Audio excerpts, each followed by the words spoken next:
Buen día, mi nombre es Eric Enrique Espinosa Briceño, soy de la licenciatura de Enfermería, generación 2015-2019. Les presentaré el tema de cuidados de enfermería estandarizados, shock hipovolémico hemorrágico.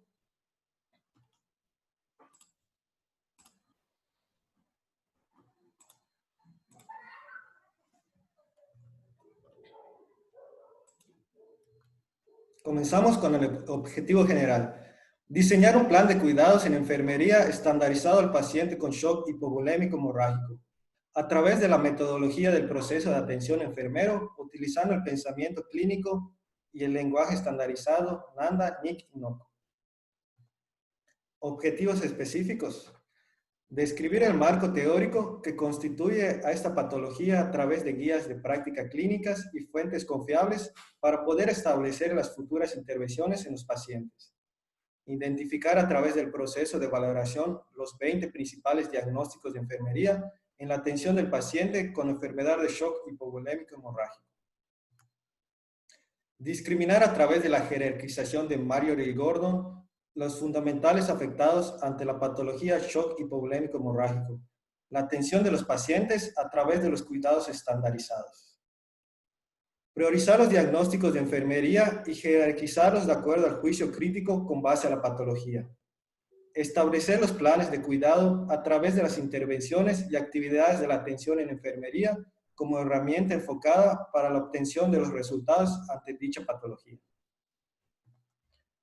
Continuamos con el marco teórico y la definición. Es una afección de emergencia porque ocurre principalmente en pacientes traumatizados y pacientes quirúrgicos, en la cual la pérdida de sangre es bastante y el corazón ya es incapaz de bombear la sangre suficiente a todo el organismo. Este tipo de shock puede hacer que varios órganos dejen de funcionar. A continuación, tenemos la clasificación.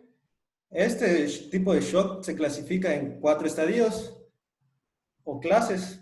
En el primer estadio tenemos una pérdida emética menor al 15%, que equivale a 750 mililitros de sangre, una frecuencia cardíaca menor a 100, presión sistólica normal, llenado capilar menor a 1 segundo, frecuencia respiratoria mayor a 20 respiraciones por segundo, estado psíquico apropiado, diuresis menor a 30 mililitros por hora. En el estadio 2 hay una pérdida mayor al 15%, que equivale a más de 750 mililitros de sangre, un aumento de la frecuencia cardíaca mayor a 100, presión sistólica normal, llenado capilar de 1 a 2 segundos y frecuencia respiratoria mayor a 20 segundos. Estado psíquico ansioso. Diuresis de 20 a 30 mililitros hora. En el estadio 3 hay una pérdida mayor del 30%, que equivale a más de 1500 mililitros. Ya comienza la taquicardia con una frecuencia mayor a 120, comienza la hipotensión igual, con una presión sistólica menor a 90, llenado capilar mayor a 2 segundos, frecuencia respiratoria mayor a 30 respiraciones por minuto, ya empieza la dificultad respiratoria, estado psíquico confuso, diuresis de 5 a 15 mililitros hora. En el estadio 4 tenemos una pérdida mayor al 40%, que equivale a 2000 mililitros, una taquicardia más grave, mayor a 140 latidos por minuto, una hipotensión menor a 70, llenado capilar nulo, frecuencia respiratoria mayor a 35 respiraciones por minuto, estado psíquico comatoso, diuresis insignificante. Las manifestaciones clínicas. Debido a una mala perfusión cerebral o que la sangre llega inadecuadamente al cerebro, el paciente puede presentar ansiedad, inquietud o estado mental alterado. Igual, debido a una disminución en la circulación sanguínea, hay baja presión arterial, pulso débil y rápido, piel fría y palidez cutánea debido a la vasoconstricción, respiraciones rápidas y acidosis, hipotermia, sed y boca seca debido a la pérdida de líquidos, fatiga por el gasto de la respiración, piel fría principalmente en las extremidades. mirada distraída, llenado capilar lento, mayor a 2 segundos. El tratamiento. Debido a que el shock hipovolémico hemorrágico es una afección de emergencia, desde que llega al hospital es catalogado por el área de triage como rojo, haciendo su ingreso inmediato a la sala de urgencias, donde se le canalizará con doble vía para reponer el volumen con soluciones, monitorizar los signos vitales con un monitor. Al igual, hay que mantener una presión arterial sistólica por encima de 90 mililitros de mercurio, una presión venosa central entre 8 y 12 centímetros de H2O, mantener una diuresis superior de 1 mililitro kilogramo hora, corregir la acidosis metabólica, conseguir una presión parcial de oxígeno superior a 60 mililitros de mercurio, una saturación igual o superior a 70%, tratar en la medida de lo posible la causa de origen, la situación de shock. Posición de Trendelenburg, instalación de 2 vías, como les había comentado, monitorización continua de la PA, el ritmo, la frecuencia cardíaca, frecuencia respiratoria, oximetría y pulso de temperatura, instalación de sondaje vesical para medir la diuresis horaria, considera analgésicas según la causa de hipovolemia. Continuamos con el cuadro de razonamiento. A continuación les mencionaré los datos significativos y la etiqueta diagnóstico. Traumas, riesgo de déficit de volumen de líquidos, taquipnea, patrón respiratorio ineficaz, cianosis periférica, perfusión tisular periférica ineficaz, disnea, deterioro de la ventilación espontánea, desorientación, riesgo de confusión aguda, lesión, deterioro de la integridad cutánea, hipotermia, termorregulación ineficaz, ansiedad, sangrados, riesgo de sangrados, hipotensión, riesgo de presión arterial inestable, hemotórax, deterioro del intercambio de gases, letargo, fatiga, disuria, deterioro de la laminación urinaria, debilidad, intolerancia a la actividad, omnibulación, deterioro de la memoria, taquicardia, disminución del gasto cardíaco, estrés, riesgo de síndrome postraumático. Laceraciones, riesgo de lesión laboral, temor, disconfort, dolor agudo. Continuamos con el planteamiento diagnóstico, donde tenemos los 10 principales. Comenzamos. Riesgo de sangrado, como la evidencia e insuficiencia de las precauciones para evitar el sangrado. Riesgo de déficit de volumen de líquidos, como la evidencia barreras para acceder a los líquidos. Disminución del gasto cardíaco, como lo demuestra alteraciones del electrocardiograma y taquicardia. Deterioro del intercambio de gases, como lo demuestra gasometría arterial anormal, hipoxia, confusión y taquicardia. Patrón respiratorio ineficaz, relacionado con fatiga de los músculos de la respiración, como lo demuestra taquipnea, disnea, alteración de los movimientos torácicos. Deterioro de la ventilación espontánea, relacionado con fatiga de los músculos respiratorios, como lo demuestra aumento de la frecuencia cardíaca, disnea y disminución del volumen circulatorio. Dolor agudo, relacionado con lesión por agentes físicos, como lo demuestra conducta defensiva, diaforesis y expresión facial de dolor. Perfusión tisular periférica ineficaz, relacionado con conocimientos insuficientes sobre el proceso de la enfermedad, como lo demuestra disminución en la presión arterial, retraso en la curación de las heridas periféricas y dolor en las extremidades. Riesgo de presión arterial inestable, como la evidencia ortostasis. Termorregulación ineficaz, relacionada con deshidratación, como lo demuestra piel fría al tacto y taquicardia.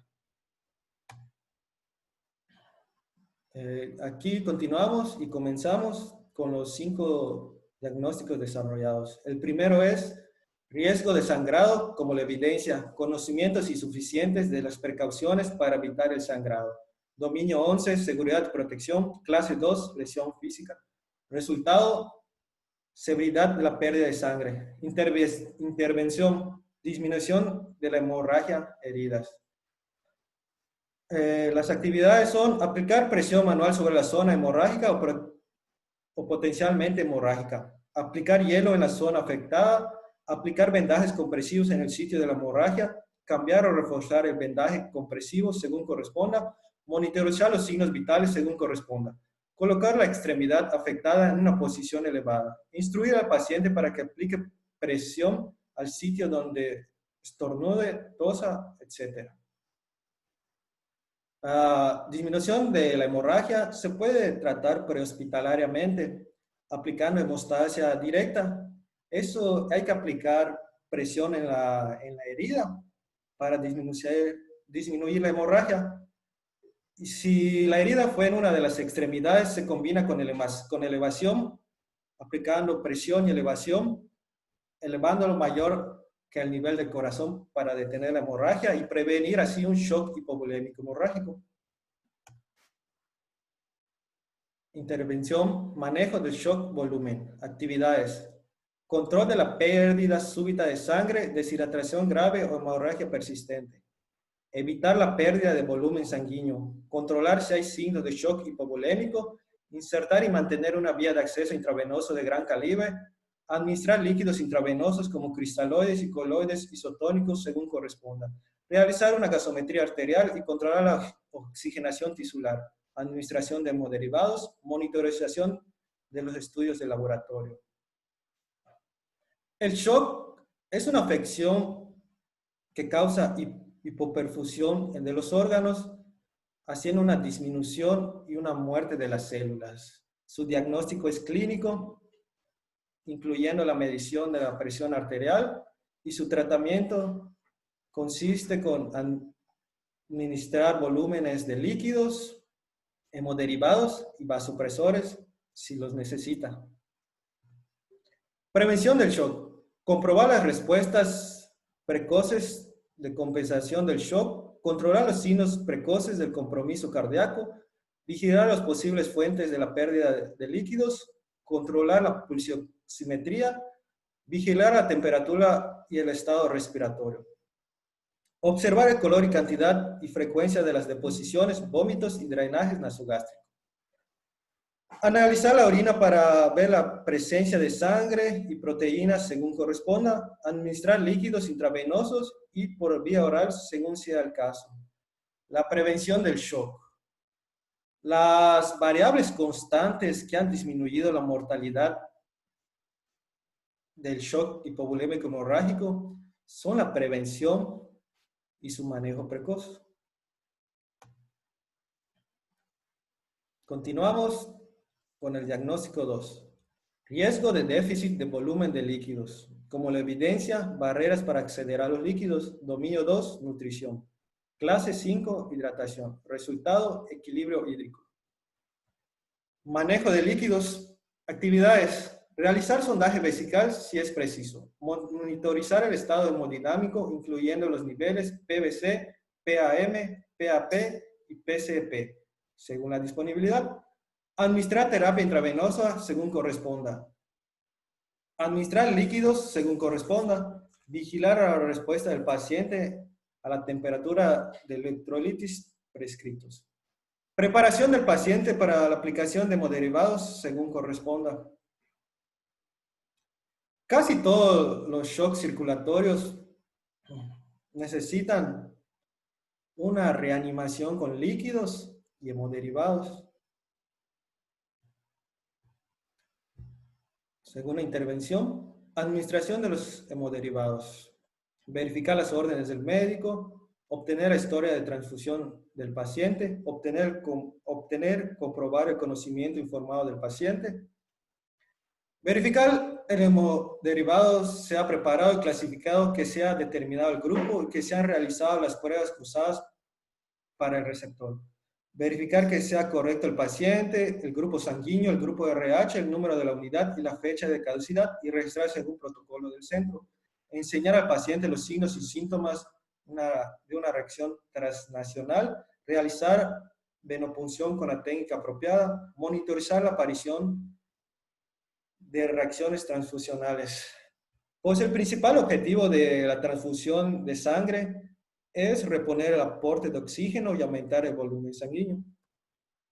Terapia intravenosa.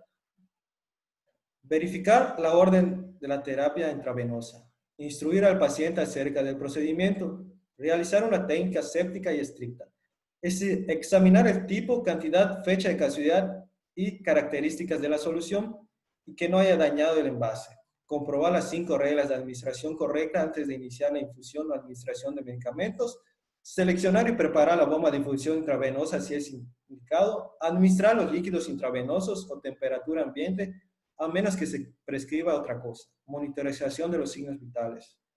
La terapia intravenosa es muy importante en los pacientes con shock hemorrágico, ya que es la vía que nos permitirá introducir soluciones que aumentarán la microcirculación y con esto aumentará la volemia de la sangre. Diagnóstico 3. Disminución del gasto cardíaco, como lo demuestra alteración del electrocardiograma y taquicardia. Dominio 4. Actividad, reposo cardiovasculares pulmonares. Clase 4. Respuestas. Resultado. Efectividad de la bomba cardíaca. Intervención. Manejo del shock cardíaco. Actividades. Probar si hay signos y síntomas de descenso del gasto cardíaco. Observar si hay síntomas de perfusión arterial coronaria inadecuada. Administrar suplementos de oxígeno. Mantener precarga óptima por administración de líquidos intravenosos o diuréticos según corresponda. Favorecer a la reducción de la precarga según corresponda. Promover la perfusión adecuada del sistema orgánico. Manejo del shock cardíaco. El shock cardíaco, principalmente su manejo es ser ingresado a la unidad de cuidados intensivos, donde ahí se descubrirá y se tratará la causa del shock para salvar la vida del paciente. Cuidados en la emergencia. Actividades. Activar el sistema de urgencia médica. Obtener desfibrilador externo automático. Iniciar las acciones de rescate de los pacientes en estado más crítico si hay múltiples víctimas. Evaluar a pacientes que no respondan a estímulos para determinar la acción apropiada. Evaluar los signos y síntomas de la parada cardíaca, conectar el DEA y aplicar las acciones específicas según sea apropiado. La hemorragia podría llegar a ser una emergencia. Si hay una gran pérdida de sangre, el paciente puede llegar a un shock hipovolémico hemorrágico. Es importante detener la hemorragia con presión o hemostasia directa para detener el sangrado y evitar llegar al shock. Manejo de riesgo cardíaco. Determinar si el paciente presenta conductas de riesgo asociadas con complicaciones cardíacas. Identificar si el paciente está preparado para aprender la modificación del estilo de vida. Instruir al paciente y la familia sobre los signos y síntomas del inicio de la cardiopatía y de su empeoramiento según corresponda. Instruir al paciente y la familia sobre la modificación de los factores de riesgo cardíacos según corresponda. Animar al paciente a mantener una ingesta calórica a un nivel que permita lograr el peso deseado. Permitir al paciente un programa de insuficiencia cardíaca o rehabilitación cardíaca para realizar los cambios en el estado de vida. Hay que tener una monitorización hemodinámica para vigilar y recabar información de cómo está el paciente. En dado caso, si tiene una alteración, poder actuar a tiempo. Diagnóstico 4. Deterioro del intercambio de gases, como lo demuestra gasometría arterial anormal, hipoxia, confusión y taquicardia. Dominio 3. Eliminación e intercambio. Clase 4. Función respiratoria. Resultado, estado respiratorio. Intercambio gaseoso, intervención, aspiración de las vías aéreas. Actividades, realizar lavado de manos, usar precauciones universales, usar equipo de protección personal, aspirar la nasofaringe con una jeringa de tipo pera o con un dispositivo de aspiración según corresponda. Proporcionar la sedación según corresponda. Utilizar el equipo desechable para cada procedimiento de aspiración traqueal. Administración líquidos intravenosos y por vía oral según sea el caso. En la aspiración en la aspiración de las vías aéreas, lo importante es limpiar las vías aéreas por medio de la aspiración, aspirando sangre, esputo o hematomesis para evitar una broncoaspiración. Flebotomía y muestra de sangre arterial. Actividades: mantener las precauciones universales, palpar la arteria braquial o radial para observar el pulso, realizar el test de Allen antes de la punción de la arteria radial, introducir una pequeña cantidad de heparina en la jeringa para recubrir el depósito y la luz de la jeringa, obtener una muestra de 3 a 5 mililitros de sangre, aplicar presión sobre el sitio de punción de 5 a 15 minutos, registrar la temperatura, porcentaje de oxígeno, método de entrega, sitio de punción y valoración circulatoria después de la punción, interpretar los resultados y ajustar el tratamiento según corresponda.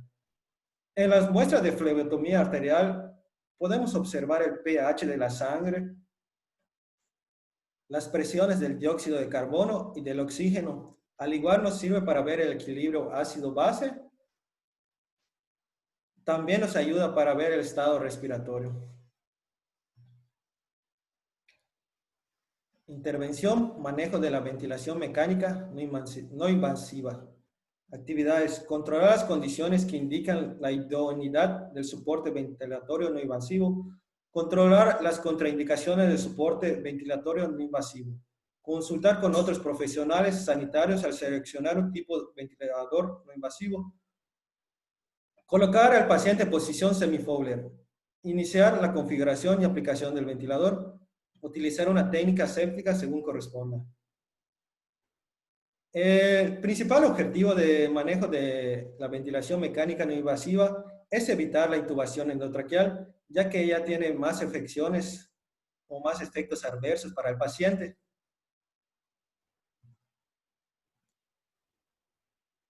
Patrón respiratorio ineficaz. Fatiga de los músculos de la respiración, como lo demuestra taquipnea, disnea y alteración de los movimientos torácicos. Clase 4, actividad y reposo. Dominio 4, respuestas cardiovasculares pulmonares. Resultado: severidad del shock anafiláctico. Manejo de la vía aérea. Abrir la vía aérea mediante la técnica de elevación de la barbilla o pulsación mandibular según corresponda. Colocar al paciente para maximizar el potencial de ventilación. Insertar una vía aérea oral y nasofaringea según corresponda. Realizar la aspiración endotraqueal y nasotraqueal según corresponda. Administrar aire u oxígeno humidificado según corresponda. Colocar al paciente en una posición que alivie la disnea. El manejo de la vía aérea es la principal pilar de oro para el paciente traumatizado. Por eso se recomienda un paciente con trauma ponerle una vía aérea orofaringea. Manejo de la parada cardiorrespiratoria. Evaluar las actividades, evaluar la respuesta del paciente para determinar las acciones apropiadas. Establecer aviso de parada cardiorrespiratoria según el protocolo del centro mientras se obtiene el desfibrilador externo automático o se asegura de que alguien lo obtenga. Asegurarse de que la vía aérea del paciente esté permeable. Realizar la reanimación cardiorrespiratoria centrándose en las compresiones torácicas en los adultos y compresiones con esfuerzos respiratorios en los niños, según corresponda. Practicar cardioversión o desfibrilación tan pronto como sea posible. Trae el carro de parada a la cabecera del paciente. Monitorizar la calidad del RCP realizada. Recordar al personal el protocolo de soporte vital avanzado según corresponda. Es importante como personal de enfermería difundir el RCP de alta calidad, ya que esta maniobra nos puede ayudar a salvar una vida en una parada cardiorrespiratoria. Monitorización respiratoria. Actividades: vigilar la frecuencia, ritmo, profundidad y esfuerzo de las respiraciones. Evaluar el movimiento torácico, observando la simetría, utilización de los músculos accesorios y retracción de los músculos intercostales y supraclaviculares. Observar si se produce respiración ruidosas como estritor y ronquidos. Monitorizar los patrones de respiración, monitorizar los niveles de saturación de oxígeno, aplicar los sensores de oxígeno continuos no invasivos, palpar para ver si la expansión pulmonar es igual. Es muy importante monitorizar la respiración para ver si no hay una dificultad respiratoria, un aumento en la frecuencia respiratoria, ver la saturación de oxígeno y también ver trastornos de la coagulación. Por último, tengo las referencias que utilicé para hacer esta diapositiva. Y gracias por su atención. Espero que les haya gustado. Nos vemos. De nuevamente, gracias.